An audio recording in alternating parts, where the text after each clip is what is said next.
Hai sobat, gimana kabar kalian? Semoga disehatkan selalu dan banyak rezekinya, amin. Jangan lupa untuk berlangganan. Dengan Anda berlangganan, Anda menjadi orang pertama di channel ini yang memiliki hak istimewa.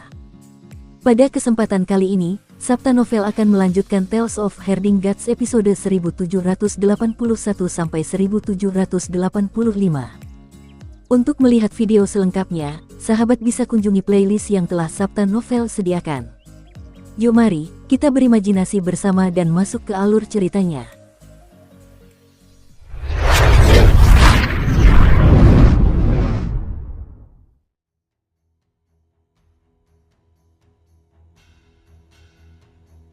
Seorang anak, sejak pembuahan hingga lahir, melewati 16 era alam semesta, dan guru secara pribadi menganugerahkan namanya. Penguasa primordial Nanxiang melirik Qin Mu dan istrinya dan bertanya, "Tuan muda ketujuh, apa yang ingin dilakukan pasangan yang berbudi luhur itu? Apakah anak Anda layak mendapatkan berkah seperti itu?" Sungai itu panjang, dan Qin Mu serta Ling Yuxiu berdiri di haluan kapal. Mereka melihat ke bawah pada sejarah megah dari zaman ke-16. Qin Mu tersenyum dan berkata, "Tentu saja dia tidak bisa menjadi anak kecil, tetapi ayahnya dapat membuatnya layak." Tatapan mata penguasa purba Nanxiang berkedip, dan dia berkata, "Kalau begitu, Tuan muda dan istrinya pasti akan menghadapi segala macam bahaya dalam perjalanan ini. Aku sedikit menyesal telah setuju untuk membawa kalian ke istana Miluo." Ling Yuxiu memegang lengan Qin Mu dan tersenyum. "Jangan khawatir, rekan Taois Nanxiang. Kita telah melewati berbagai macam bahaya, jadi perjalanan ini tidak terlalu berbahaya." Penguasa primordial Nanxiang tidak berbicara lagi. Hati Qin Mu sedikit tergerak, dan sekuntum bunga teratai yang kembali dari reruntuhan terbang keluar dari tengah alisnya dan dengan lembut melayang ke sungai kekacauan. Bunga teratai itu berputar, dan 2 hingga 3 daun teratai melayang di permukaan sungai. Mereka bergerak bersama kapal emas yang melintasi dunia dan berlayar ke tepi seberang. Dia kemudian mengeksekusi pohon dunia dan berakar di sungai kekacauan, memungkinkan bunga teratai tertinggi dan pohon dunia menyerap energi sungai kekacauan bersama-sama. Cabang-cabang dan daun-daun pohon dunia menjadi lebih lebat, dan akar-akarnya tumbuh lebih kokoh. Bunga teratai yang utama juga menjadi lebih halus dan memikat. Gumpalan cahaya jalan yang samar muncul dari panggung teratai dan melayang ke perut bagian bawah Ling Yuxiu. Pada saat yang sama, kuncup bunga muncul di pohon dunia, dan ki esensi melayang di atasnya. Ia bergabung dengan cahaya jalan dari panggung teratai dan memberi nutrisi pada janin di perut Ling Yuxiu. Nanxiang Yuanjun membuka mulutnya, ingin mengatakan sesuatu tetapi terhenti. Pada akhirnya, dia memutuskan untuk menutup mata. "Saya hanya seorang kepala aula, mengapa saya begitu peduli?" Ia berpikir dalam hati, para tuan muda dan para monster tua di luar istana Miluo pasti tidak akan tinggal diam dan menyaksikan kelahiran bayi ini. Perjalanan ini mungkin akan sangat berbahaya.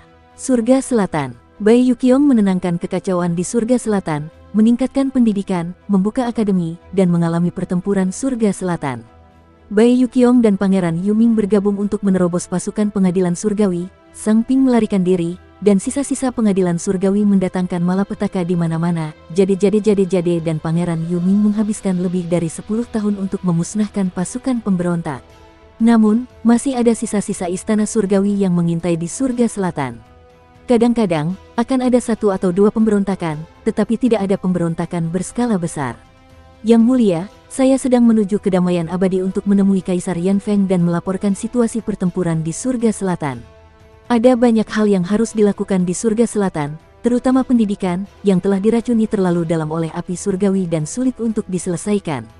Saya akan menemui Kaisar Yanfeng untuk meminta bantuannya. Bai Yuqiong berkata kepada Pangeran Yuming, "Yang mulia memiliki kemampuan luar biasa, tetapi dia jujur dan tulus. Saya akan membutuhkan waktu 1 atau 2 tahun untuk kembali, jadi Yang mulia harus berhati-hati dengan kembalinya Sang Pingin." Pangeran Yuming berkata, "Sang Pingin tidak memiliki prajurit atau jenderal di bawahnya, jadi tidak ada yang perlu dikhawatirkan. Jika dia orang bijak, dia harus bersembunyi dan tidak pernah keluar dari gunung lagi. Masih ada cara untuk bertahan hidup. Jika dia datang untuk menyerangku, hanya ada kematian." Bai Yuqiong membawa pengawal pribadi istana Qionghua dan menaiki kereta pusaka milik guru surgawi untuk memasuki jembatan peralihan energi roh bersama, menuju kedamaian abadi. Skala jembatan pergeseran saling energi roh di surga selatan relatif kecil, jadi sulit baginya untuk mendukung seorang ahli seperti dia. Bai Yuqiong dan yang lainnya membutuhkan waktu lebih dari sebulan sebelum mereka tiba di jembatan pergeseran bersama energi roh milik Eternal Peace. Kereta kesayangan guru surgawi terbang di langit dan tidak jauh dari tanah. Bai Yuqiong melihat ke bawah ke kota-kota untuk mengamati kehidupan orang-orang yang damai abadi. Dia tidak terburu-buru untuk bertemu Kaisar Yanfeng. Terlalu banyak masalah di surga selatan. Meskipun dia ingin mewarisi wasiat Meng Yunhui dan membangunkan orang-orang di surga selatan, setelah hampir 30 tahun pertempuran berdarah, orang-orang di surga selatan akan berlutut saat melihat dewa tanpa sedikit pun niat untuk melawan. Hal itu membuatnya merasa sangat tidak berdaya. Tujuan lainnya untuk datang ke kedamaian abadi adalah untuk melihat kehidupan dan pendidikan orang-orang di perdamaian abadi. Dia ingin menyerap pengalaman mereka dan mendorong mereka ke surga selatan. Perdamaian abadi telah melalui perang besar dan masih banyak pekerjaan yang harus diselesaikan. Namun, 10 tahun setelah perang berakhir telah mengejar waktu sebelum perang. Jika itu adalah istana surgawi, mereka tidak akan bisa memulihkan vitalitas mereka bahkan jika mereka melalui perang besar selama ribuan tahun. Dia berhenti dan berjalan ke desa untuk melihat pendidikan sekolah dasar. Dia kemudian pergi ke kota suci di langit untuk melihat pendidikan universitas. Dia telah memperoleh banyak hal dan dipenuhi dengan emosi. Namun, dia juga menemukan banyak masalah. Ada masalah di desa yang damai abadi itu. Sebagian besar yang muda dan kuat pergi bekerja di kota untuk mencari nafkah, dan seringkali suami dan istri yang pergi bersama-sama. Orang-orang yang tinggal di desa itu adalah yang tua dan yang muda.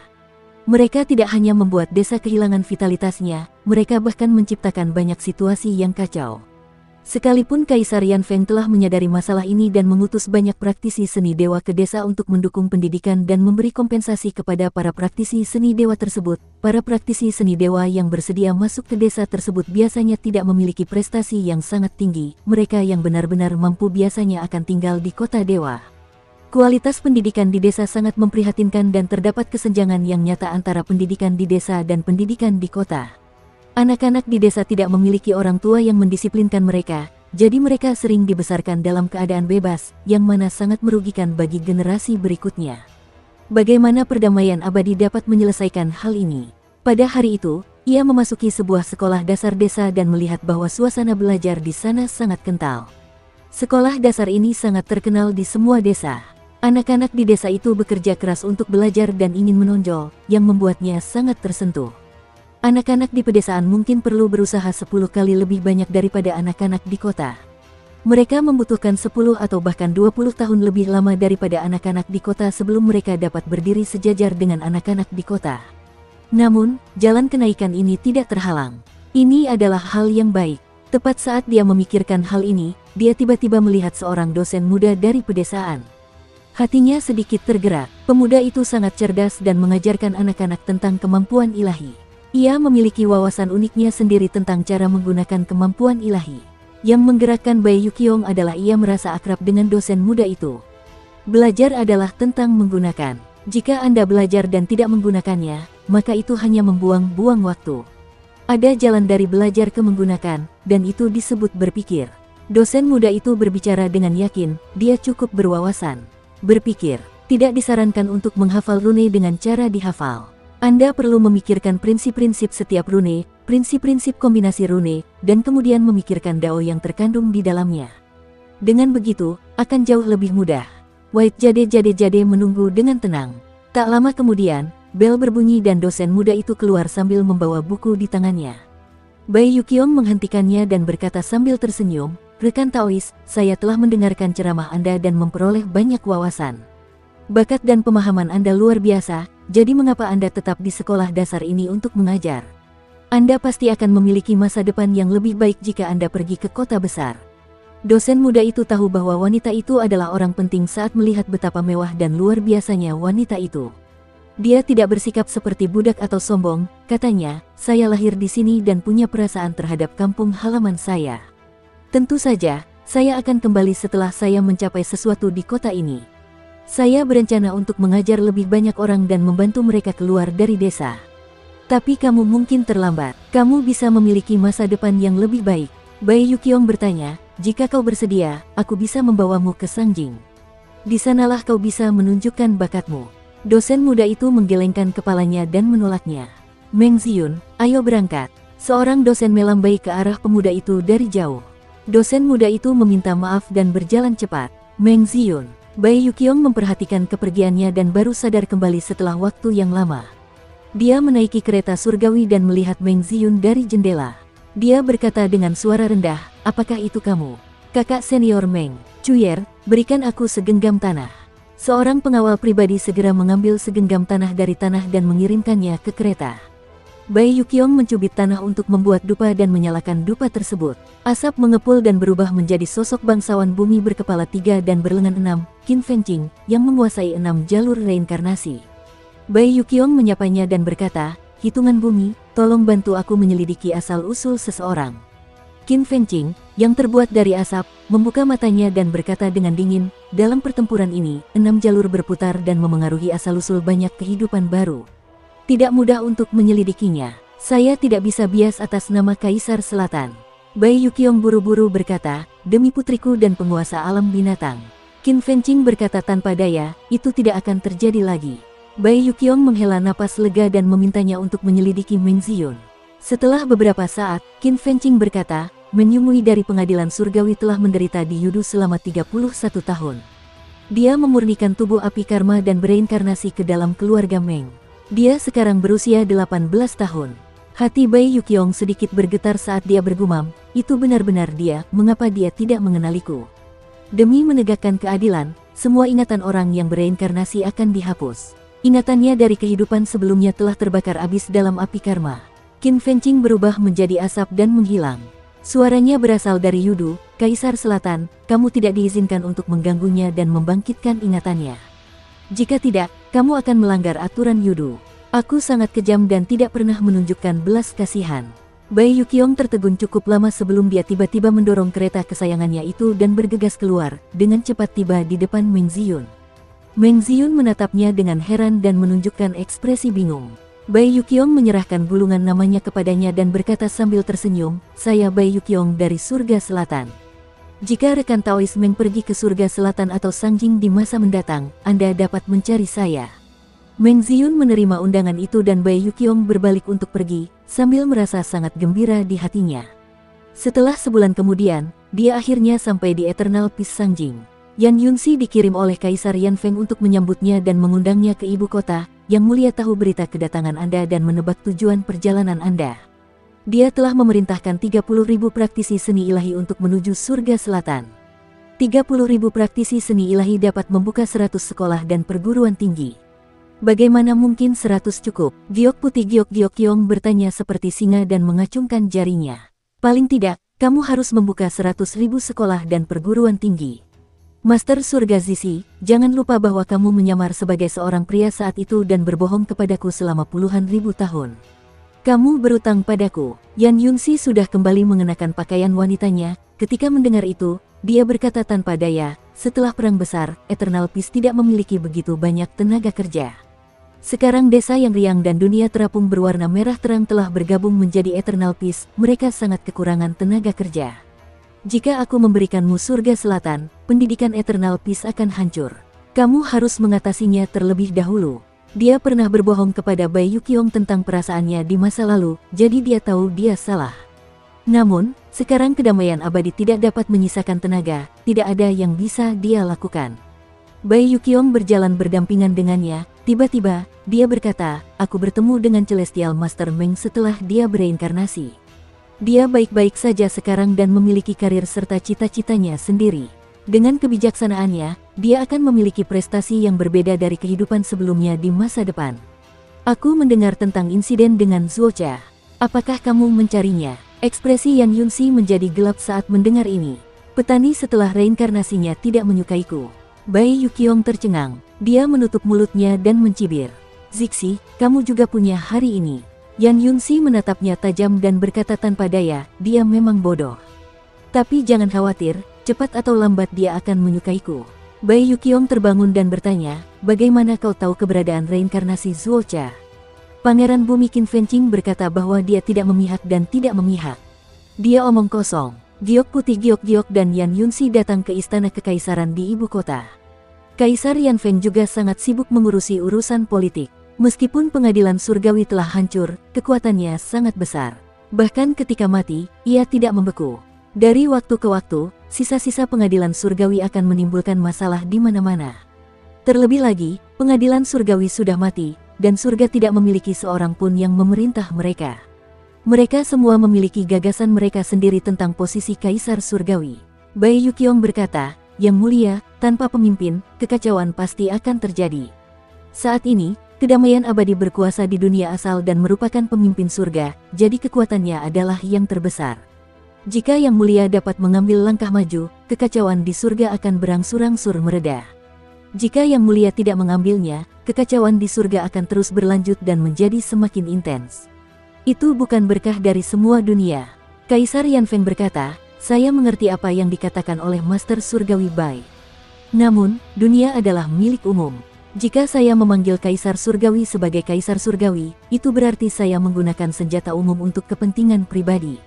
Itu dapat diterima untuk jangka waktu yang singkat, tetapi dalam jangka panjang, saya pasti akan menjadi 10 orang yang sangat dihormati di surga. Jika vitalitas reformasi hilang, saya khawatir itu tidak akan lama." Dia berdiri dan melihat ke dunia luar. Kedamaian abadi berkembang pesat. Kaisar Surgawi, pada awalnya, adalah dunia, menggunakan dunia sebagai milik pribadinya. Meskipun pemuja surgawi ke-10 bukanlah dunia, dia adalah kelompok kepentingan, dan kekuasaan mengalir dalam lingkaran kecil mereka. Saya tidak ingin melakukan ini. Jika Anda melakukan ini, apa bedanya dengan awal yang mutlak, apa bedanya dengan pemuja surgawi ke-10? Kedamaian abadi hanya akan mengulangi kesalahan yang sama. Bai Yuqiong mengerutkan kening dan bertanya, "Yang Mulia, dapatkah Anda menetapkan batas waktu untuk jabatan Kaisar Surgawi?" Kaisar Yanfeng menjadi tertarik dan bertanya, "Silakan bicara, Guru Surgawi." Yang Mulia mengacu pada Kaisar Surgawi dan menetapkan aturan. "Namun, jika Anda berkultivasi ke alam Dao atau duduk di atas tahta selama beberapa tahun, ketika batas waktunya habis, Anda harus mengambil inisiatif untuk turun tahta dan menyerahkan jabatan Anda." Bai Yuqiong sedikit berhati-hati dan merenung sejenak, baru kemudian dia berkata, "Yang Mulia adalah pendiri negara, dan tidak ada generasi selanjutnya yang dapat melampaui Yang Mulia dalam hal prestasi. Jika Yang Mulia seperti ini, generasi selanjutnya tentu tidak akan berani menduduki posisi ini selamanya. Selain itu, para kaisar surgawi sebelumnya turun tahta bukan karena mereka meninggal, tetapi karena mereka menjadi penganut Tao atau penyendiri. Dengan adanya kaisar surgawi sebelumnya di hadapan kaisar surgawi masa depan, mereka tidak akan berani bertindak sembarangan. Dengan cara ini, kekhawatiran seluruh dunia atau 10 orang yang sangat dihormati di surga akan terpecahkan." Mata Kaisar Yanfeng berbinar saat mendengar itu, dan dia berjalan cepat. Tiba-tiba, dia bertanya, "Lalu di mana kaisar surgawi yang turun tahta?" "Mereka telah duduk di singgasana kekuasaan untuk waktu yang lama. Jika mereka turun tahta sekali, akan sulit untuk melindungi keserakahan mereka akan kekuasaan. Jika mereka mengganggu kebijakan baru, itu pasti akan menyebabkan banyak masalah bagi kaisar yang baru." Ini, giok putih giok agak sulit dijawab. Dia menatap Yan Yunxi, yang juga tidak tahu bagaimana menjawab. Kekuasaan adalah yang paling menggoda. Hal yang sama berlaku bagi kaisar tertinggi, awal yang mutlak, dan pemuja surgawi ke-10. Jika kaisar lama turun tahta dan masih menginginkan kekuasaan serta mengendalikan kaisar baru, maka dunia akan tetap diperintah oleh pemuja surgawi ke-10. Pada saat ini, kepala desa Si dan yang lainnya kembali dari istana leluhur untuk menemui kaisar. Kaisar Yanfeng terkejut sekaligus senang, dan dia buru-buru mengundang mereka. Nenek Si memberitahu Kaisar Yanfeng tentang situasi pertempuran di istana leluhur. "Yang Muliamu mengirim kami kembali untuk memberitahu Kaisar bahwa istana leluhur telah disegel, tetapi dia meninggalkan jalan di belakang. Siapapun yang memiliki kecakapan pertempuran seperti Yang Muliamu dalam kedamaian abadi dapat memasuki istana leluhur untuk mendapatkan pengalaman agar dapat menerobos ke alam Dao." Ketika Kaisar Yanfeng mendengar itu, dia tertawa terbahak-bahak dan berkata kepada Bai Yuqiong dan Yan Yunxi, "Sekarang, Kaisar lama punya tempat untuk kembali." Dia sudah membuat rencananya dan berkata dengan sungguh-sungguh, "Kumpulkan semua menteri dan umumkan kepada dunia bahwa perdamaian abadi telah terbentuk di pengadilan surgawi. Aku adalah Kaisar Surgawi pertama. Semua orang, bantu aku mendirikan ortodoksi. Ketika pengadilan surgawi didirikan, akan ada orang-orang yang tidak melayani orang-orang di dunia yang dapat ditaklukkan secara sah. Hanya dengan begitu kekacauan di seluruh dunia berangsur-angsur mereda." Pada hari ini, Kaisar Yanfeng naik tahta dan menyatakan dirinya sebagai Kaisar Surgawi. Utusan dari seluruh dunia datang ke istana. Pemandangan yang spektakuler. Kedamaian abadi mengalir di ibu kota, dan cahaya ilahi memenuhi langit saat melesat ke angkasa. Terjadi gangguan cahaya hitam dan putih di atas langit, menyebabkan bintang-bintang menjadi kacau. Kaisar Yanfeng baru saja naik tahta ketika fenomena ini muncul. Hal itu membuat orang-orang panik, mengira Kaisar Yanfeng tidak memiliki bakat sebagai kaisar surgawi. Tiba-tiba, ki hitam dan putih menerobos penghalang dunia asal dan turun dari langit. Itu seperti diagram Taiji yang berputar dan jatuh ke dalam kedamaian abadi. Ketika mereka naik turun di ibu kota, mereka semua diselimuti oleh diagram Taiji. Dewa kuno Taiji. Orang-orang di istana terkejut dan hendak menghentikannya ketika Gong Sun Fu berkata, "Yang mulia, ini adalah tanda kematian Dewa kuno Taiji, tidak perlu khawatir." Para ahli seperti burung vermilion Kaisar Selatan, Wei Suifeng, leluhur pertama Kaisar Manusia dan yang lainnya juga melihat misteri itu dan segera meminta para dewa untuk berhenti. Semua orang menoleh dan melihat ki hitam dan putih turun dari langit seperti dua naga hitam dan putih. Namun, ki itu sangat luas dan membentang sejauh puluhan ribu mil yang tidak diketahui jumlahnya, hampir melintasi utara dan selatan dunia asal. Ketika kedua naga hitam dan putih itu turun, mereka bersujud bersama dan menyatukan kepala dan ekor mereka. Seketika, tanah menggelembung, membentuk dua jajaran gunung megah yang saling terhubung. Jajaran gunung itu membentang, dan ki vital Taiji meluap ke segala arah. Dao agung langit dan bumi hampir mendidih. Kaisar Yanfeng memberi perintah, dan para dewa bergegas terbang ke urat mineral Taiji untuk melindungi penduduk di sepanjang jalan. Pada saat itu, auman naga tiba-tiba terdengar tanpa henti. 9 pembuluh darah naga kedamaian abadi turun ke ibu kota, dipelihara oleh Taiji Dao dan Taiji Qi, dan segera menjadi matang. 9 naga terbang dari gunung dan berubah menjadi 9 dewa kuno yang terbang mengelilingi ibu kota. Makhluk hidup di kedua sisi tambang Taichi, baik itu dewa setengah, manusia, burung, binatang buas, serangga, atau ikan, kultivasi dan kekuatannya meningkat pesat. Mereka dipelihara oleh Dao Taichi dan bersaing untuk memasuki Dao. Pada saat itu, Dao Agung Surga dan Bumi milik Eternal Peace hampir mendidih. Untuk sesaat, suara Dao terdengar keras dan jelas, bergetar tanpa henti. Bahkan para dewa memiliki banyak orang yang telah memasuki Dao. Kaisar Yanfeng dan yang lainnya di ibu kota menjadi bingung. Ini hampir pasti merupakan fenomena yang terbentuk ketika dua dewa kuno Taichi jatuh bersama dengan harta karun tertinggi mereka, meja pasir Taichi. Kedua dewa kuno ini dapat dikatakan sebagai praktisi setengah Dao, dan Dao Taiji adalah salah satu dari 5 Dao besar yang dapat mengembangkan semua hal di dunia. Itulah sebabnya tempat ini telah berubah menjadi tanah suci tertinggi.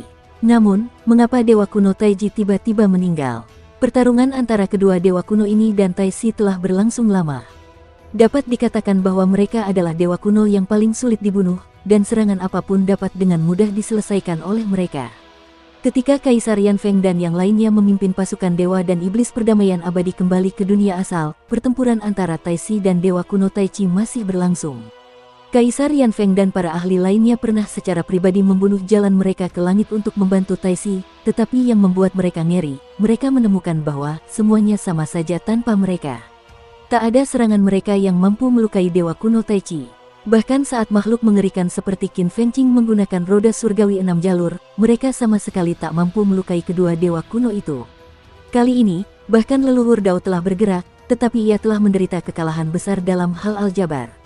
Ia muntah darah 3 kali dan putus asa. Adipati surgawi yang telah mencapai Dao juga bergegas dari kota mistik untuk membantu. Setelah memasuki formasi, dia terluka oleh dewa kuno Taichi dan tidak punya pilihan selain mundur. Dia adalah seorang praktisi Tao surgawi, jadi dia tidak dapat berbuat apa-apa terhadap dewa kuno Taichi. Ketika Kaisar Yanfeng dan yang lainnya ikut bertempur, mereka tidak hanya tidak bisa membantu, mereka bahkan akan menimbulkan masalah bagi Taisi. Taisi sangat marah dan mengusir mereka satu persatu. Semua orang kehilangan muka, jadi mereka hanya bisa mundur. Setelah itu, selama beberapa tahun, pertempuran di luar angkasa tidak berhenti.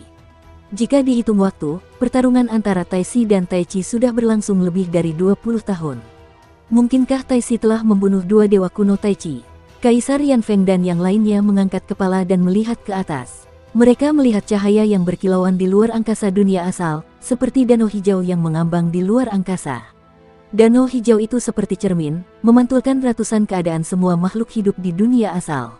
Semua orang memperhatikan dengan seksama, tetapi mereka tidak dapat melihat dengan jelas. Mereka hanya dapat melihat ki hijau yang terjalin terus-menerus. Awal yang tertinggi adalah tentang mencapai Dao. Wajah Adipati Surgawi muncul di langit dunia asal. Dia juga melihat ke langit, memperlihatkan ekspresi iri saat dia memuji kelima tertinggi bawaan, leluhur 10.000 Dao. Sekarang, akhirnya ada dua praktisi Dao. Kaisar Yan Feng tahu alasannya dan menggelengkan kepalanya. Di antara 5 yang tertinggi, hanya ada satu praktisi Dao. Tai Yi tidak dapat dianggap sebagai salah satunya. Awal yang tertinggi adalah satu-satunya praktisi Dao di antara 5 yang tertinggi secara bawaan. Ki Netherworld melonjak dan danau hijau berubah menjadi surga besar yang meliputinya. Pohon Dao berdiri tegak di langit yang luas, dan Tai Si berubah menjadi seorang Taois muda. Ia duduk di bawah pohon dan memandang tanah suci Tai Chi yang sedang tumbuh di dunia asal. Ia tak kuasa menahan tangis. Tai Si muda akhirnya tumbuh dewasa setelah pertempuran ini dan berubah menjadi seorang pemuda. Setelah beberapa lusin hari, wilayah kekuasaannya stabil. Baru setelah itu ia bangkit dan datang ke ibu kota perdamaian abadi untuk memberi penghormatan kepada Kaisar Surgawi. Ia kemudian mengucapkan selamat tinggal kepada semua orang dan bersiap meninggalkan dunia asal untuk menuju istana leluhur. Pada titik ini, Kaisar Yan Feng telah menjadi kaisar, dan seluruh dunia di surga telah menghilangkan pikiran mereka untuk memberontak. Di sisi lain, leluhur Dao dan Gong Sun Li menyusul Tai Si dan menangkupkan tinju mereka. Saudara Dao, Mu, sang pemuja surgawi, telah memerintahkan keberadaan di tingkat pemuja surgawi untuk pergi ke istana leluhur untuk mendapatkan pengalaman. Karena saudara Dao telah mencapai Dao, sudah tepat bagimu untuk bepergian bersama kami. Bagus sekali. Qin Fengqing dan Adipati Surgawi juga memiliki kekuatan tempur seperti Yang Mulia Surgawi, jadi mengapa mereka tidak datang? Mereka bertanggung jawab atas Yudu dan Suandu, menjaga jalannya semua dunia di alam semesta. Leluhur Dao tersenyum. Dalam 1000 tahun lagi, kedamaian abadi akan memiliki sekumpulan eksistensi tingkat tinggi surgawi yang menuju ke istana leluhur untuk menempa diri mereka sendiri. Ketika saat itu tiba, istana leluhur pasti akan ramai dengan aktivitas. Mereka melewati Gunung Dasu dan senyum leluhur Dao memudar. Pandangannya tertuju pada gunung suci dunia Buddha dan melihat bahwa dunia Buddha telah berkembang pesat lagi. Dunia Buddha telah berubah dari 20 alam surgawi asli menjadi 28 alam surgawi saat ini. Di alam surga ke-28, ada seorang Buddha besar yang sedang tidur nyenyak, membentuk suara guntur. Suara guntur berubah menjadi hujan dan embun yang jatuh dari langit. Gong Sun Li tahu apa yang sedang dipikirkannya dan bertanya, apakah leluhur Dao tidak menemukan Brahma Agung? Leluhur Dao menggelengkan kepalanya dan berkata, saya menemukan tubuh fisiknya, tetapi roh primordialnya telah menghilang. Teman lama saya ini mengolah kitab suci bencana yang tak terukur dan berjalan dalam tidur melalui dunia yang lebih luas. Saya tidak percaya bahwa dia telah berubah menjadi Dao begitu saja. Gong Sun Fu bertanya, apakah leluhur Dao meminta hitungan bumi untuk mencarinya? Tidak perlu, aku yakin dia masih hidup. Leluhur Dao tersenyum dan berkata, ia telah menyingkirkan identitasnya sebagai Brahma Heavenly King Buddha. Hanya dengan begitu ia menjadi seorang Buddha sejati, bebas dan tak terkekang. Jika aku pergi mencarinya, itu akan membuat alam Dao-nya tertinggal. Karena ia bebas dan tak terkekang, maka ia harus melupakan dunia seni bela diri. Ini akan membantunya. Ia bebas dan tidak terkendali saat ia tertawa terbahak-bahak dan meninggalkan dunia Buddha bersama Tai Si dan Gong Sun Qian. Di kaki Gunung Dasu, seorang biksu tua mengangkat kepalanya dan tersenyum saat melihat cahaya ilahi yang mereka tinggalkan. Biksu tua itu memejamkan mata dan tertidur. Saat tertidur, ia berubah menjadi seekor ikan yang berenang dan melompat ke sungai di depan kuil. Ia berenang bersama ikan-ikan lainnya, merasa sangat tidak nyaman. Pengadilan leluhur, ibu kota Jade, di sungai kekacauan pertama. Perahu emas itu tiba-tiba berhenti di permukaan sungai. Angin dan ombak bergulung ke segala arah, dan angin dingin serta angin panas menyapu ombak yang kacau itu, menghantam perahu emas itu. Itu sangat berbahaya. Qin Mu tersenyum dan bertanya dengan santai, kakak ketiga, apakah tanganmu sudah tumbuh kembali? Hall of Chaos terbang keluar dari belakangnya dan menekan sungai kekacauan. Angin dan ombak langsung tenang. Apakah kamu ingin aku mengembalikannya padamu? Tanya Qin Mu sambil tersenyum. Sosok tuan muda ketiga Ling Xiao perlahan bangkit dari sungai, dan aula kesayangan Ling Xiao berdiri di belakangnya, bersinar terang. Penguasa primordial Nanxiang menggigil dan berbisik kepada Ling Yuxiu, Tuan muda dan nyonya, apakah ada tempat untuk bersembunyi di kapal ini? Ling Yuxiu mengerti dan memasuki aula emas di kapal bersamanya. Ekspresi tuan muda ketiga Ling Xiao acuh tak acuh saat dia mengulurkan tangan kanannya. Lengan kanannya telah dipaku oleh paku dewa jalur pembantaian Kinmu dan dipaku ke dalam peti mati dewa jalur pemakaman, jadi dia tidak punya pilihan selain memotong lengan kanannya. Namun sekarang, lengan kanannya telah tumbuh kembali. Kinmu tersenyum tipis. Dia tentu tidak menyangka Ling Xiao akan lumpuh karena hal ini setelah dia memotong lengan kanannya. Dia mengatakan itu hanya untuk menjatuhkan kepercayaan Tuan Muda Ketiga. Tuan Muda Ketiga memandang sekeliling dan melihat bunga teratai reruntuhan Kinmu yang kembali dan pohon dunia yang berakar di sungai kekacauan, melindungi kedua sisi kapal emas. Kedua harta karun ini menjadi semakin ajaib. Lapisan ketiga dari platform teratai dari bunga teratai reruntuhan yang kembali telah terbentuk, dan pohon dunia juga tumbuh semakin tinggi, dengan cabang dan daun yang rimbun. Dia sedikit mengernyit. Transformasi bunga teratai dari reruntuhan yang kembali dapat diprediksi. Sejak Kinmu membiarkannya mekar, dia tidak pernah melangkah ke sungai kekacauan. Hanya ketika Pak Tua Wuya berada di bawah pohon dunia, dia tidak punya pilihan selain membiarkan bunga teratai dari reruntuhan yang kembali berakar dalam kehancuran zaman ke-16. Bunga teratai dari reruntuhan yang kembali berubah menjadi platform teratai dan menjadi platform teratai kelas 2 dalam sekali jalan. Justru karena lelaki Tua Wuya, Kinmu telah menemukan metode kultivasi jalur pengembalian reruntuhan dan meningkat pesat. Tidak hanya itu, lelaki Tua Wuya juga telah mengajari Kinmu cara memobilisasi kekuatan pohon dunia dan cara membudidayakan pohon dunia. Itulah sebabnya Kinmu meningkat begitu cepat dalam waktu yang singkat. Dulu, Kinmu hanya tidak bisa dibunuh, tetapi sekarang, dia sudah bisa bersaing dengan Tuan Muda, dan ini semua berkat Pak Tua Wuya.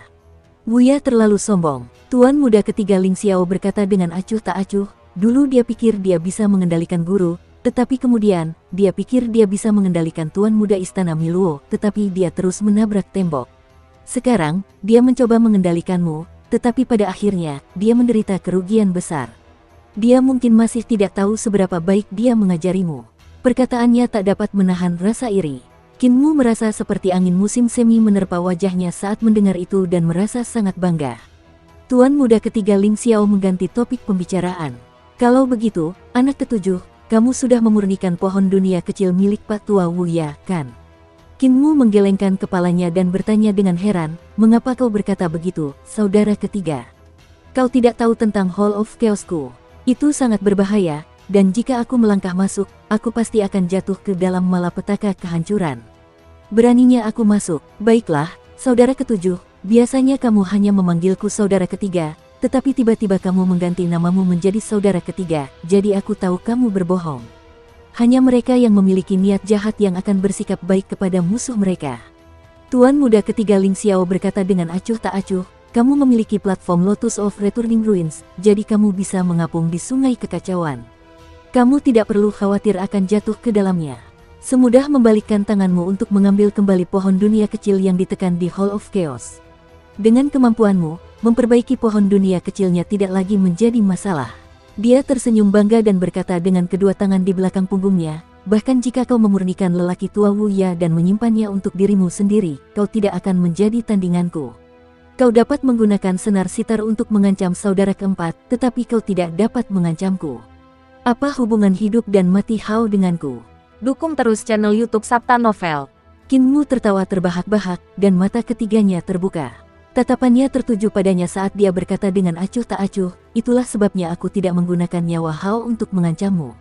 Tatapan mereka bertemu dan menampakkan ekspresi jijik, tanpa menyembunyikannya sama sekali. Pada saat ini, keduanya merasa bahwa tatapan arogan pihak lain itu sangat menjijikkan. Aku seharusnya tidak menghentikanmu saat kau datang menemui guru. Namun, anak ketujuh, kau seharusnya tidak membiarkan anakmu datang. Tuan Muda Ketiga Ling Xiao mengalihkan pandangannya dan menatap bunga teratai pamungkas dan sinar cahaya di pohon dunia yang melayang menuju aula emas kapal emas. Sudut matanya bergetar, anakmu tidak sanggup menanggung hadiah sebesar itu. Kamu sudah memperoleh banyak sekali manfaat. Jika kamu kembali sekarang, aku akan membiarkanmu pergi. Bagaimanapun, kita adalah saudara senior dan junior. Jika kamu bersikeras melakukan hal-hal dengan caramu sendiri, sungai kekacauan ini akan menjadi tempat di mana istri dan anakmu meninggal, dan itu juga akan menjadi tempat di mana kamu kembali ke masa lalu. Haha, Kinmu membuka mulutnya untuk tertawa, tetapi wajahnya tanpa ekspresi. Tuan Muda Ketiga mengerutkan kening, dia berkata dengan sabar, anakmu bisa hidup dengan sangat baik di zaman ke-17, jadi dia tidak perlu terlibat dalam air berlumpur ini. Tahukah kau berapa banyak orang di sungai kekacauan yang menginginkannya saat kau membawanya kembali ke masa lalu? Mencari-cari kekuatannya dan mencoba mengambilnya sendiri. Haha, kata Qin Mu sambil tersenyum acuh tak acuh. Alis tuan muda ketiga bertaut erat, dia berkata dengan sungguh-sungguh, orang tua yang tak terbatas dari masa lalu, yang membuka surga, serta semua golongan lain di hutan, tidak akan mentolerir kelahiran anak ini. Sebagai kakak laki-lakimu, aku dapat memberitahumu bahwa kelahiran seorang anak yang telah mengumpulkan energi kehancuran 16 zaman alam semesta jelas bukan hal yang baik. Untuk mencegah anak ini jatuh ke tangan orang lain dan menyebabkan bencana besar di masa depan, Istana Miluo hanya dapat menghancurkannya. Qin Mu berkata, haha, kamu tidak mengenal kematian. Ekspresi tuan muda ketiga Ling Xiao berubah dingin. Tiba-tiba, sebuah pohon dao muncul dari sungai kekacauan dan mengangkat perahu emas itu ke udara. Buah dao berputar di pohon dao tuan muda ketiga Ling Xiao. Buah dao ditempatkan di bawah perahu, tetapi alam dao yang tersembunyi di buah dao tiba-tiba meledak. Setiap buah dao dari tuan muda ketiga berisi 40 surga. Dia memiliki total 8 buah dao, dan setiap buah dao berisi dao besar yang berbeda. Namun, semuanya dibudidayakan hingga ke puncak olehnya. Langit membengkak, dan dalam sekejap, 10.000 dewa berdiri di atas kapal emas. Dewa yang tak terhitung jumlahnya berdiri tegak di langit, dan 320 langit dan dewa yang tak terhitung jumlahnya saling menekan. Qin Mu mengeksekusi pohon dunia dan bunga teratai dari reruntuhan yang kembali, dan akar dari setiap jalur berakar di sungai kekacauan. Lingkungan bunga teratai dari reruntuhan yang kembali membentuk jurang besar reruntuhan yang kembali yang melahap segalanya. Pohon dunia menopang dunia di langit di atas kesengsaraan kehancuran. Kakak ketiga, Qin Mu berteriak, dan kekuatan bunga teratai dari reruntuhan yang kembali dan pohon dunia dieksekusi secara ekstrim. Dao agung dari dua harta karun mengalir ke tubuhnya dan berubah menjadi dao agung yang baru. Tidak seorang pun dapat merebut anakku. Dao kekacauan agungnya mulai terbentuk, dan dao agung semacam ini yang belum pernah terlihat sebelumnya meminjam kekuatan sungai kekacauan.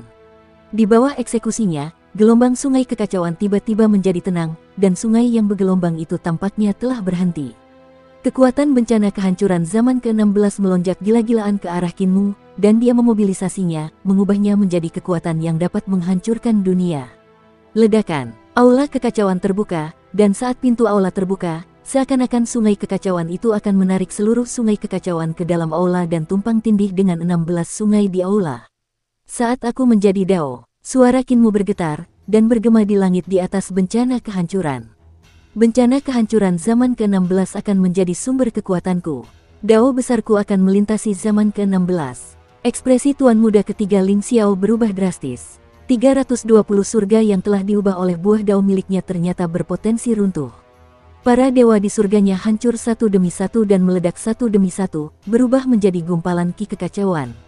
Pohon duniaku akan mekar bunga dao dalam kesengsaraan kehancuran di zaman ke-16 dan menghasilkan buah dao.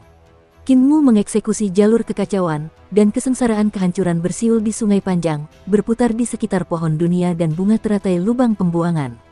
Bunga teratai puing-puingku yang kembali telah menyerap kekuatan penghancur dan berubah menjadi panggung teratai tingkat 16. Qin Mu mengulurkan tangannya dan menunjuk, lalu sungai kekacauan yang panjang merobek langit dan menekan tuan muda ketiga Ling Xiao. Seolah-olah menutupi langit dan bumi. Suaranya meledak dalam kekacauan, dan aku akan duduk di kesengsaraan kehancuran zaman ke-16 dan menindas kalian semua. Sungai panjang kekacauan mengalir deras, dan bahkan sebelum mencapai sungai itu, pakaian tuan muda ketiga Ling Xiao berkibar dan berkibar ke belakang. Pakaiannya juga bukan dari kelas biasa, tetapi telah diubah dari dao agungnya. Pada saat itu, pakaian Taoisnya benar-benar hancur karena tekanan Qin Mu, berubah menjadi gumpalan ki kekacauan yang berserakan. Sudut mata tuan muda ketiga Ling Xiao berkedut liar saat dia melihat sungai kekacauan yang menerjangnya. Di balik sungai, bunga teratai reruntuhan besar berputar, dan kelopaknya mekar keluar. Singgasana teratai dipenuhi kabut kekacauan yang pekat, ki kekacauan yang keluar dari polong teratai benar-benar berubah menjadi fenomena aneh dari dunia yang lebih besar. Fenomena aneh dari dunia yang lebih besar benar-benar mengalir ke sungai panjang dan menerkam ke arahnya bersamanya. Itu adalah seni ilahi Qin Mu. Di langit di atas panggung teratai, akar pohon dunia yang sangat tebal menjulur ke segala arah dan menukik dalam ke sungai yang panjang. Akar pohon dunia menembus fenomena aneh dunia besar dan menerkam ke arahnya bersama-sama, meningkatkan kekuatan serangan Qin Mu. Qin Mu belum mencapai dao, tetapi dia sudah dapat melihat pemandangan yang mengerikan setelah dia mencapai dao di masa mendatang. Aula istananya muncul dari sungai kekacauan. Rambutnya berkibar tertiup angin saat dia berdiri di depan aula istana. Kekuatan aula istana didorong hingga ekstrim saat menyambut sungai kekacauan. Serangan Kinmu memaksanya menjadi serius. Ledakan, sungai kekacauan yang meluap menghantam aula istana Ling Xiao dan terus-menerus hancur. Dunia seni ilahi di sungai itu meluap dalam jumlah besar. Kinmu menggunakan seni ilahi kekacauan untuk mengubah dunia, dan kekuatan masing-masing seni ilahi itu sangat kuat. Pak Tua Wu yang mengajarinya dengan baik. Tuan muda ketiga Ling Xiao menggertakkan giginya dan mengulurkan tangannya untuk meraih bagian belakang. Di singgasana aula Ling Xiao, ada tombak dewa yang disempurnakan dari dao besar. Tiba-tiba, tombak ilahi terbang dan mendarat di tangannya. Tuan muda ketiga Ling Xiao memegang tombaknya untuk menyambut seni ilahi Kinmu, dan dunia seni ilahi dihancurkan oleh tombaknya. Ding ding ding, tombak itu bagaikan hujan saat bertabrakan dengan akar pohon dunia. Gelombang serangan Kinmu hampir menjadi gila, dan akar pohon dunia yang tak terhitung jumlahnya menusuknya dari segala arah. Tuan muda ketiga Ling Xiao, satu orang, satu tombak, dan satu aula menghalangi angin kencang dan hujan deras di sungai kekacauan yang panjang. Ki kekacauan di sekitarnya menyebar dan menjadi semakin padat. Ketika dia mematahkan gelombang serangan Kinmu, kabut kekacauan yang tebal dapat terlihat, sungai dalam kabut mengalir tanpa henti. Tuan muda ketiga Ling Xiao berteriak dengan marah dan menusukkan tombaknya ke sungai. Kabut kekacauan langsung tenggelam dan keadaan sekitar kembali jernih. Wajah tuan muda ketiga pucat pasi. Sungai itu sunyi, dan selain pohon dao miliknya, dia tidak dapat menemukan apapun di permukaan sungai. Kinmu dan perahu emas yang melintasi dunia lenyap tanpa jejak. Tuan muda ketiga Ling Xiao melambaikan jubahnya dan berbalik. Jubah itu menutupi pohon dao dan istana Ling Xiao yang berharga. Ketika jubah itu jatuh, pohon dao dan istana Ling Xiao yang berharga telah lenyap. Saudara ketujuh, sosoknya tenggelam ke dalam sungai kekacauan dan berjalan di dalamnya. Bahkan malapetaka kehancuran tidak dapat melukainya sedikit pun. Dia berada jauh dari istana Miluo ketika suara tuan muda keempat tiba-tiba terdengar dari istana, kakak senior. Tuan muda ketiga Ling Xiao berhenti dan berbalik. Ia melihat tuan muda keempat Zi Xiao duduk di menara kota ibu kota batu giok istana Miluo, menatapnya dari jauh. Kakak senior, kamu tidak boleh kehilangan akal dan arah. Tuan muda keempat, Zi Xiao menasihati dari jauh. Tentu saja aku tidak akan kehilangan arah. Tuan muda ketiga berbalik dan pergi. Dia berkata dengan suara yang dalam, si tua tujuh, jika kamu bertindak gegabah, kamu pasti akan menyebabkan bencana besar. Aku harus menghentikanmu. Si tua empat, hati daomu kurang. Sebaiknya kamu melindungi hati daomu. Tuan muda keempat sedikit mengernyit dan berhenti membujuknya. Tidak lama kemudian, tuan muda ketiga Ling Xiao tiba di bagian terdalam dari malapetaka kehancuran. Dia melihat kekuatan tak berujung memancar keluar dari jurang kehancuran di sana, meningkatkan kekuatan malapetaka kehancuran. Dia berdiri di pintu masuk lubang pembuangan dengan sedikit ragu. Di sana, tali dan simpul merah terjalin menjadi jaring untuk menghalangi kekuatan malapetaka kehancuran. Itu tidak rusak oleh malapetaka kehancuran. Tali merah keenam itu seperti jari keenam tambahan. Kelihatannya tidak pada tempatnya. Tuan muda ketiga Ling Xiao tidak dapat mengambil keputusan. Dia menarik tali merah keenam dan akan melepaskan tuan muda kedua Wuji. Di masa lalu, dia tidak tahu banyak tentang segel simpul merah milik penguasa istana Miluo, tetapi Kinmu pernah menggunakannya untuk menghadapinya. Dia telah menyegel sebagian kekuatan dan kesadarannya selama 8 tahun, dan dia telah memperoleh pemahaman yang mendalam tentang segel ini. Dalam 8 tahun ini, dia telah memahami semua perubahan pada segel tali merah yang dilakukan Kinmu. Bagaimanapun, dia juga penerus dari Master Istana Miluo. Setelah memahami perubahan pada segel tali merah yang dipegang Kinmu, dia dapat memahami berbagai hal melalui analogi, dan dia dapat melihat lebih banyak lagi kedalaman dan keagungan dari segel tali merah Master Istana Miluo. Kedalaman terbesar yang ditinggalkan oleh Master Istana Miluo adalah tali merah keenam. Tuan muda kedua Wuji mungkin tidak memahami kedalaman tali merah keenam. Dia telah lama meninggalkan jalur, keterampilan, dan seni ilahi istana Miluo dan beralih mempelajari jalur dan keterampilan reruntuhan yang kembali. Namun, tuan muda ketiga dapat melihat kedalaman tali merah keenam. Inilah benang kehidupan yang ditinggalkan oleh tuan istana Miluo untuk tuan muda kedua. Tuan istana Miluo sangat baik. Bahkan saat menghadapi musuh terkuat, dia masih akan meninggalkan sehelai benang kehidupan, apalagi muridnya sendiri. Selama aku menarik tali merah keenam, tali merah itu akan berubah menjadi abu dan Wuji akan terbebas. Si tua tujuh menjadi lebih sulit dihadapi, dan satu-satunya yang bisa menahannya adalah kakak perempuan Wuji. Namun, membebaskan kakak perempuan Wuji. Dia tiba-tiba bergidik. Melepaskan tuan muda kedua Wuji mungkin lebih berbahaya daripada Kinmu. Kinmu hanya ingin menghentikan istana Miluo agar tidak turun ke zaman ke-17. Jika tidak turun, dia tidak akan repot-repot memprovokasinya. Namun, tuan muda kedua Wuji berbeda. Jika dia dibebaskan, dia mungkin akan menghancurkan dunia dan menghancurkan segalanya. Baik itu istana Miluo, pohon dunia, atau zaman ke-17, semuanya akan hancur. Tindakan Wuji sangat ekstrim. Di zaman ke-16, dia sudah mulai menyerang praktisi Tao istana Miluo dan praktisi Tao lainnya. Orang luar dan bahkan beberapa kepala aula mengira Sang Jun sedang membantai praktisi Dao, tetapi tidak seorang pun menyangka bahwa tuan muda kedualah yang membantai praktisi Dao. Praktisi Dao yang tewas di tangan Sang Jun bahkan tidak sedikit jumlahnya dibandingkan dengan jumlah yang tewas di tangan tuan muda kedua. Namun, jika anak Kinmu dibiarkan lahir, besar kemungkinan akan muncul lawan yang kuat bagi istana Miluo, lawan yang bisa membawa kehancuran istana Miluo. Tuan muda ketiga mendarat di Red Note dan suaranya terdengar ke dalam lubang pembuangan. Kakak senior, adik junior datang untuk memberi penghormatan. Ada keheningan di lubang pembuangan, dan setelah beberapa lama, suara tuan muda kedua Wuji terdengar. Dia terkekeh dan berkata, "Jadi itu saudara ketiga. Ling Xiao, mengapa kamu datang menemuiku?" "Itu benar, kamu belum turun ke zaman ke-17. Kamu telah dihalangi oleh saudara ketujuh, jadi kamu datang menemuiku. Kamu ingin menggunakan lorong ini untuk memasuki zaman ke-17, kan? Turunlah." Suaranya menjadi aneh dan tidak terduga. "Kau harus tahu bahwa hanya ada dua material yang sulit didapat di dunia ini. Satu adalah pohon dunia, dan yang lainnya adalah lubang pembuangan. Orang-orang di dunia itu bodoh. Mereka hanya berpikir untuk menyelinap melalui pohon dunia, tetapi mereka tidak pernah berpikir bahwa menyelinap melalui yang terakhir akan menjadi yang termudah. Kakak ketiga, kau dapat mengikuti teratai terakhir. Aku akan menunjukkan kepadamu tangkai teratai mana yang merupakan jalan menuju zaman ke-17. Tuan muda ketiga tidak tergerak. Memasuki alam akhir berarti mengambil risiko menghancurkan jalan hidup sendiri. Dengan adanya tuan muda kedua monster tua Wuji, siapakah yang berani memasuki alam pamungkas? Tuan Istana Miluo telah menekannya di jurang terdalam yang paling dalam pada zaman ke-16. Aku akan memberitahu kakak perempuan bahwa anak Old Seven akan segera lahir. Tuan muda ketiga berkata, anak si tua tujuh masih dalam kandungan ibunya. Si tua tujuh telah membawa istrinya melewati 16 sungai panjang kekacauan primal, berencana untuk pergi ke Istana Miluo untuk menemui guru. Sepanjang jalan, dia menggunakan kekuatan teratai pamungkas dan teratai pohon dunia untuk menghancurkan kesengsaraan demi memelihara anak dalam kandungan ibunya. Jurang besar yang terakhir itu sunyi.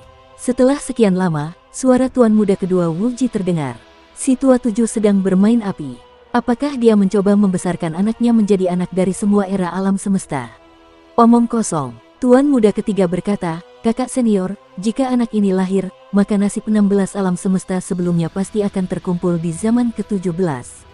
Istana Miluo kita akan menjadi yang pertama menanggung beban. Akan sulit bagimu untuk melarikan diri. Apa yang Anda inginkan dari saya? Tanya tuan muda kedua. Tuan muda ketiga berkata dengan tegas, bunuh anak ini, atau bawa pergi anak ini. Kita tidak bisa membiarkannya jatuh ke tangan orang lain. Tuan muda kedua mencibir, aku terkungkung di sini. Bagaimana aku bisa membunuhnya? Ketiga, buka segel guru. Aku akan membunuhnya. Tuan muda ketiga menggelengkan kepalanya dan berkata, ini menyangkut hidup dan mati Istana Miluo.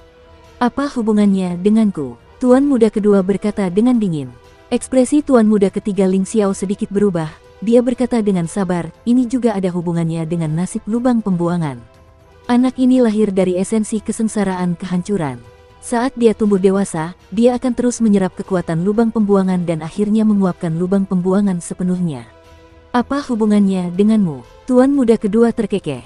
Ekspresi tuan muda ketiga berubah drastis. Dia berkata dengan suara yang dalam, apa yang perlu dilakukan kakak senior sangat sederhana.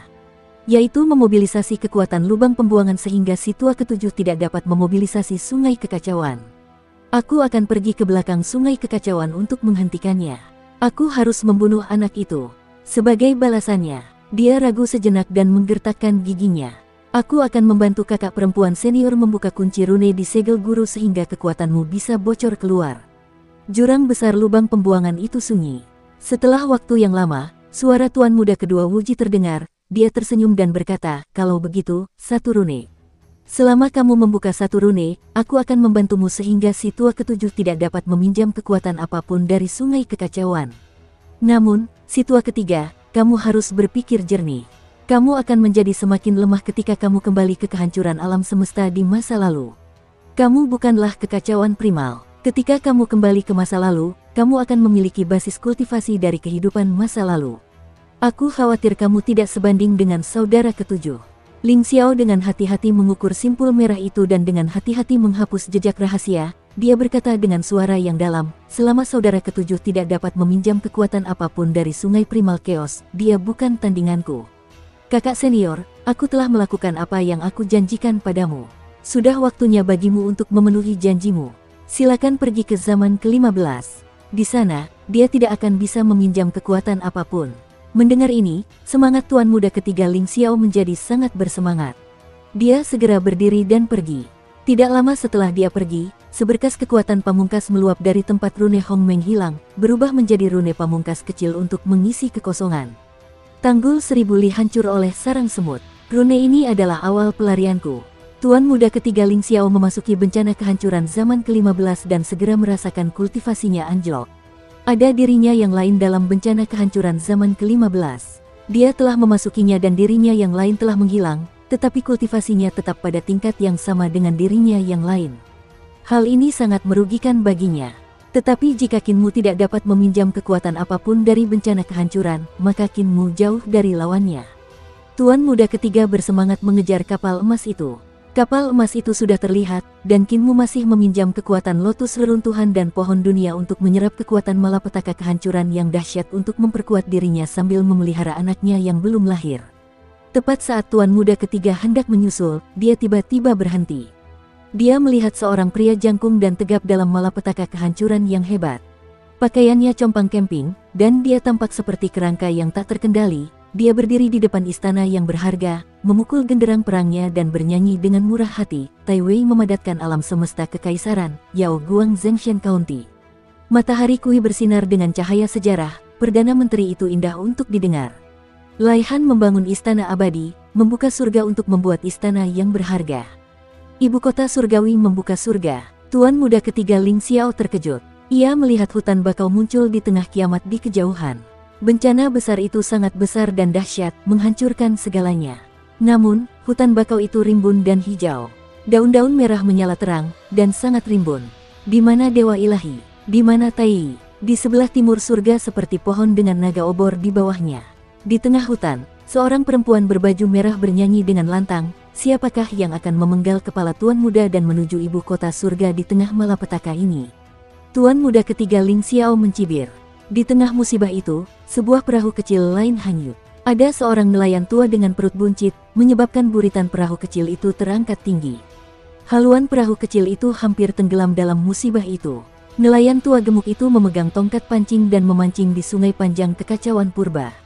Sambil mendorong topi bambunya, dia tersenyum dan berkata, terlalu mudah untuk mendekati ibu kota surga, yang menghubungkan pegunungan dengan sudut-sudut laut.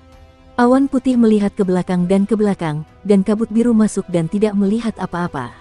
Mereka yang bersedia mengambil umpan, Selama kehancuran zaman ke-15, seorang pria dan seorang wanita dengan ekspresi aneh muncul satu demi satu, menghalangi jalan tuan muda ketiga. Total ada 35 orang. Sekte pemecah langit ke-35 tidak lebih dari sekelompok orang yang tidak berguna. Dia sama sekali tidak takut dan melangkah maju. Kalian ber-35 orang itu terlalu mudah dibandingkan dengan sekte pemecah langit. Pria pemukul genderang itu tertawa dan berkata, saudara ketiga Istana Miro, kami hanya menghalangimu untuk sementara waktu agar saudara ketujuh Istana Miro dapat menyeberangi sungai. Kami telah memperhatikan kelahiran anak suci sejak lama.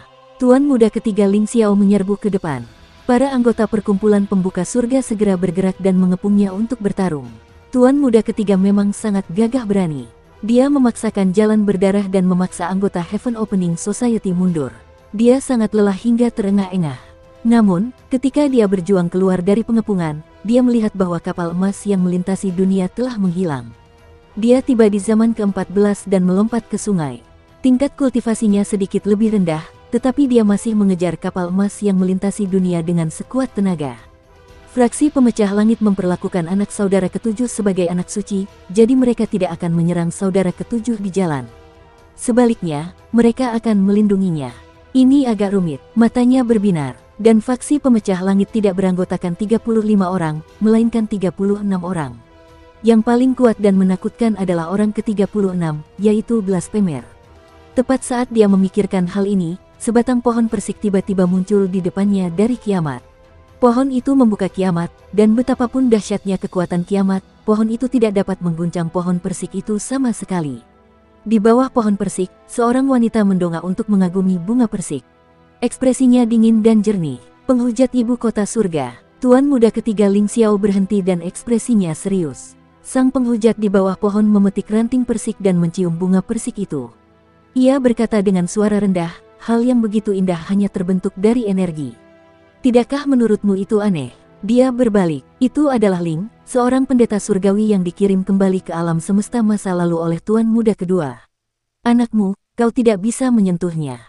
Kakak ketiga istana Miro, kau memiliki kekuatan terkuat di dunia, tetapi bagiku, kau hanyalah tumpukan energi dan massa. Ling Tianzun mengambil ranting persik dan menggoyangkannya pelan. Bunga persik menari-nari di sungai yang panjang dan kacau, menutupi langit dan matahari, menenggelamkan Tuan muda ketiga Ling Xiao. Tuan muda ketiga Ling Xiao merasakan niat membunuh yang sangat mengerikan. Kemampuan penghujat ibu kota surga selalu tak terduga. Sejak kematian Tuan ibu kota surga, wanita ini telah menjadi mimpi buruk bagi istana Miluo. 6 tuan muda istana Miluo semuanya pernah bertemu dengannya sebelumnya, tetapi mereka telah mengalami kemunduran berulang kali dalam konfrontasi mereka dengannya. Bahkan Tuan muda agung-agung tidak mendapatkan keuntungan apapun di hadapannya. Penista agama ini telah melancarkan aksinya bukan untuk menghentikannya menyingkirkan anak Qinmu, tetapi untuk mencari kesempatan menyingkirkannya. Tuan muda ketiga Ling Xiao memegang tombak dao di tangannya dan membawa istana Ling Xiao yang berharga di punggungnya. Dia melangkah di surga yang luas, dan pohon-pohon dao rimbun dan hijau. Buah-buah dao membentuk seluruh surga, dan dia menggunakan segala cara untuk melepaskan semua pemahamannya secara ekstrim. Akan tetapi, serangan dari pendeta surgawi Ling membuatnya putus asa. Ling Tianzun tidak mencoba untuk menghentikan serangannya. Sebaliknya, ia menggunakan kemampuan ilahinya sendiri. Namun, kemampuan ilahinya dihancurkan oleh kemampuan ilahi Ling Tianzun. Pada saat ini, dia akhirnya percaya bahwa ada perbedaan antara manusia. Sekalipun mereka berdua adalah jenius ulung, perbedaan di antara mereka mungkin sekecil sebutir beras dan kemegahan matahari dan bulan. Tepat saat kemampuan ilahinya hancur dan bunga persik menyerbu surga luonya yang agung, bunga persik itu tiba-tiba menghilang. Ling Tianzun benar-benar menghentikan serangannya tepat saat dia hendak mengalahkan atau bahkan membunuhnya. Penglihatan tuan muda ketiga Ling Xiao kembali jernih. Seluruh tubuhnya basah oleh keringat, dan tombak dao di tangannya sudah rusak. Ada bercak-bercak karat di mana-mana. Sudut matanya bergetar hebat. Meskipun kekuatannya saat ini tidak dapat dibandingkan dengan puncaknya, itu masih bukan masalah kecil. Namun, menghadapi Ling Tianzun, dia hanya bisa merasa putus asa. Ling Tianzun mencabut pohon persik. Pohon persik itu berubah menjadi jepit rambut dan dengan hati-hati melihat ke belakangnya. Sosoknya perlahan mundur dan menghilang ke dalam kiamat. Tuan muda ketiga Ling Xiao berbalik dan melihat istana Yiluo di kiamat zaman ke-14. Di istana Yiluo, pohon dao berdiri tegak dan tinggi. Mahkotanya seperti penutup, melindungi para praktisi dao di ibu kota Giok. Di bawah pohon dao, sosok yang dikenalnya berdiri di sana dan memandangnya dari jauh. Air mata mengalir di mata tuan muda ketiga Ling Xiao. Dia membungkuk dan menyapa, "Guru." Sosok di bawah pohon itu adalah penguasa istana Miluo. Di akhir zaman ke-14, ketika kiamat besar terjadi, dia mencoba menyelamatkan orang-orang. Ling Xiao masih ingat adegan itu. Gurunya telah mencoba menyelamatkan semua orang, tetapi ia tetap gagal. Ia berada dalam kondisi yang mengerikan. Ia dan para kultivator istana Miluo lainnya telah mencoba segala cara untuk menyelamatkan semua orang, tetapi mereka sekali lagi menemui kegagalan. Itu merupakan pukulan besar baginya. Selain para praktisi dao, istana Yiluo tidak dapat menyelamatkan siapapun. Saat itu, dia dan tuan muda lainnya pergi untuk menghibur guru mereka. Meskipun tuan istana Yiluo memiliki hati dao yang sedih, ketika dia melihatnya, dia menunjukkan senyum puas dan mengucapkan kalimat yang bermakna kepadanya. Tuan istana Yiluo berkata bahwa dia tidak dapat menyelamatkan semua makhluk hidup, tetapi malah menyelamatkan Ling Xiao. Tuan muda ketiga, Ling Xiao, pada waktu itu tidak mengerti sedikit pun kalimat ini, tetapi sekarang dia telah memikirkannya. Kemunculan guru itulah yang telah menakuti pendeta surgawi Ling, sang penghujat, dan menyelamatkannya. Akan tetapi, saat dia menyadarinya, sudah 3 abad alam semesta sejak Master Istana Miluo menyelamatkannya. Guru, jangan khawatir, saya akan mewarisi cita-cita Anda. Tuan muda ketiga berbalik dan terus mengejar Kinmu. Aku pasti tidak akan membiarkan ortodoksimu menghilang, aku akan terus berjalan di jalanmu. Aku pasti tidak akan membiarkan siapapun merusak ortodoksimu. Zaman ke-13 telah hancur, dan di sungai kekacauan, pohon-pohon dunia berdiri tegak dan menutupi sungai yang tak terbatas. Orang tua yang tak terbatas muncul entah dari mana dan duduk di kolam kekacauan, mandi di sungai kekacauan.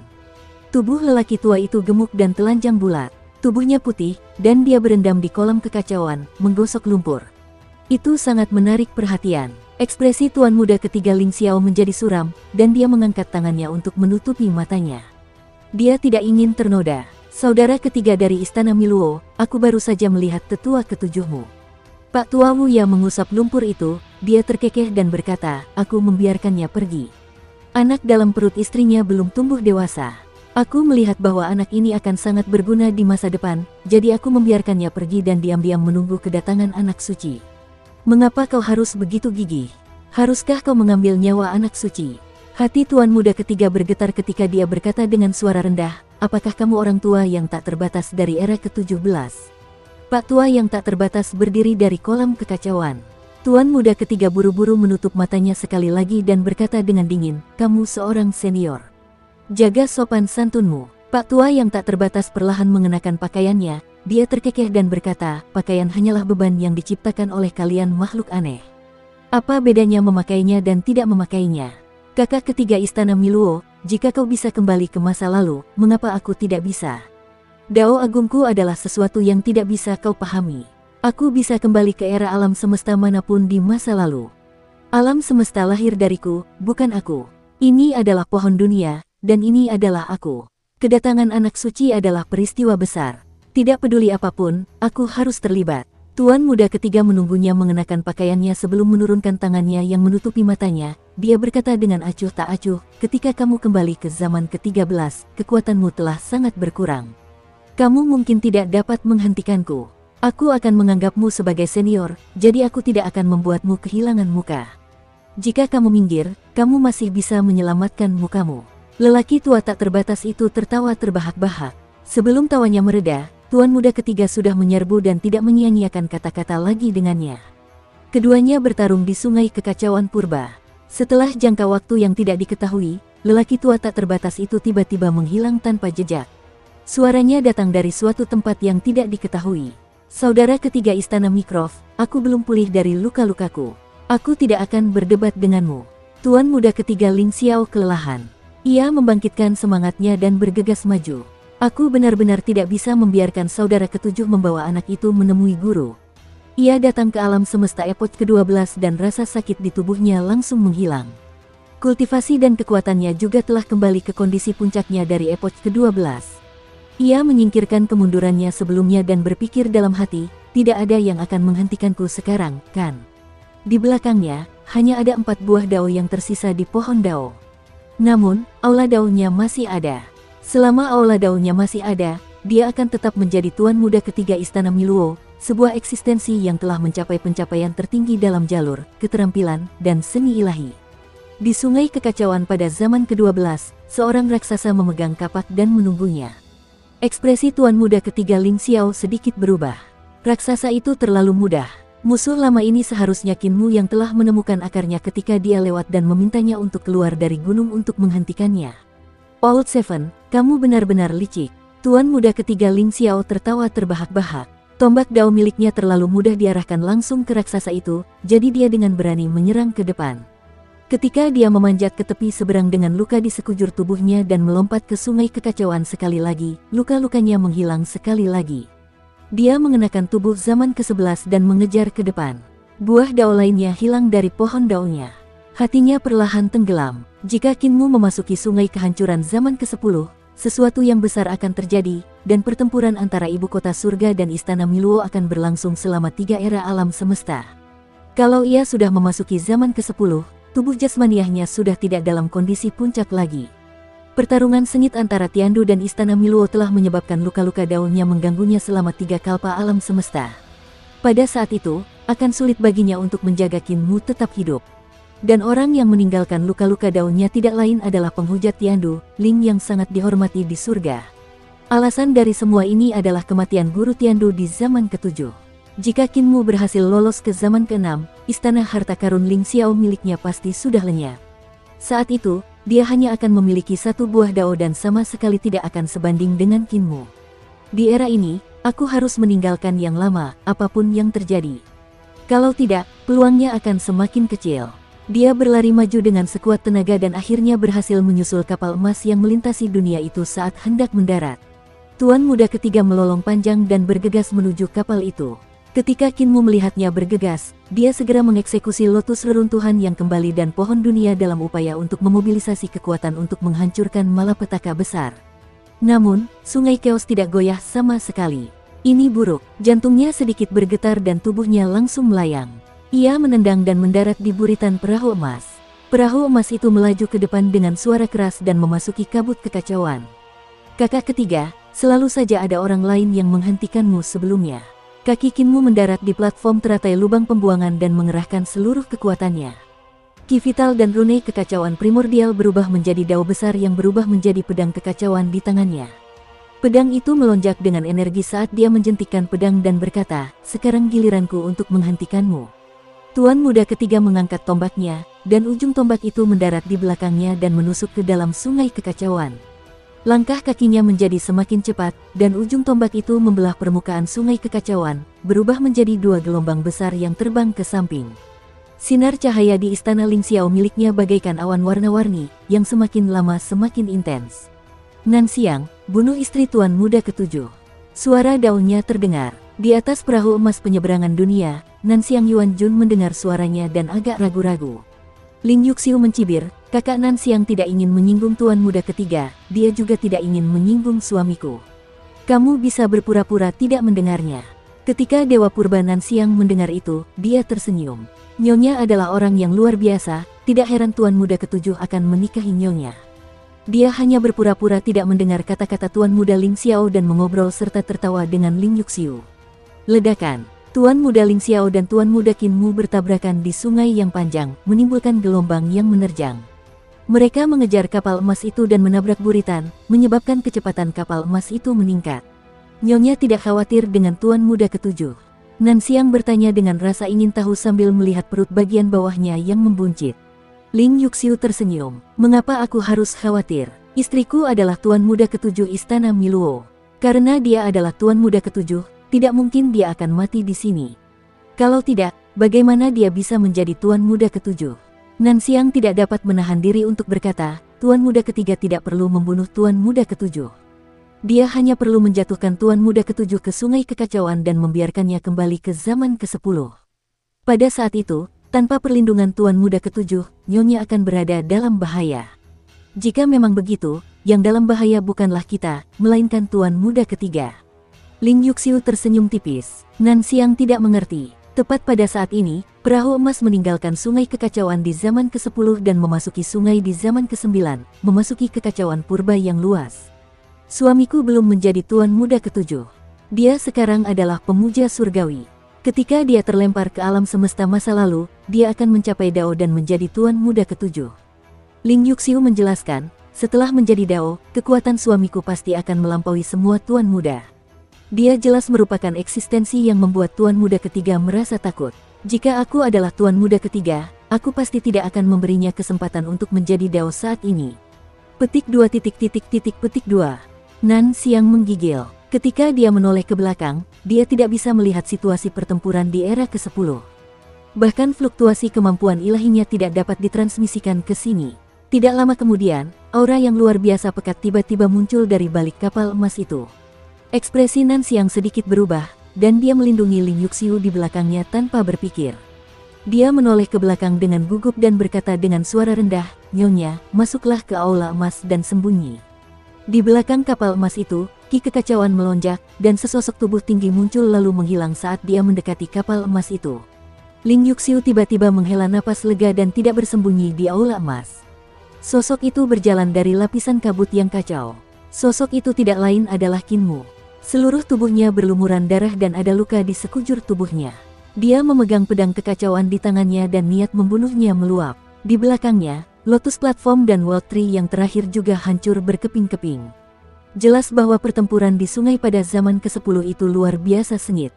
Dia mengejar perahu emas itu, tetapi niat membunuh yang dipancarkannya masih sangat kuat. Dia sama sekali tidak santai.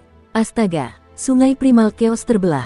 Seluruh tubuh tuan muda ketiga Ling Xiao dipenuhi luka saat dia melangkah keluar dari sungai yang panjang itu selangkah demi selangkah.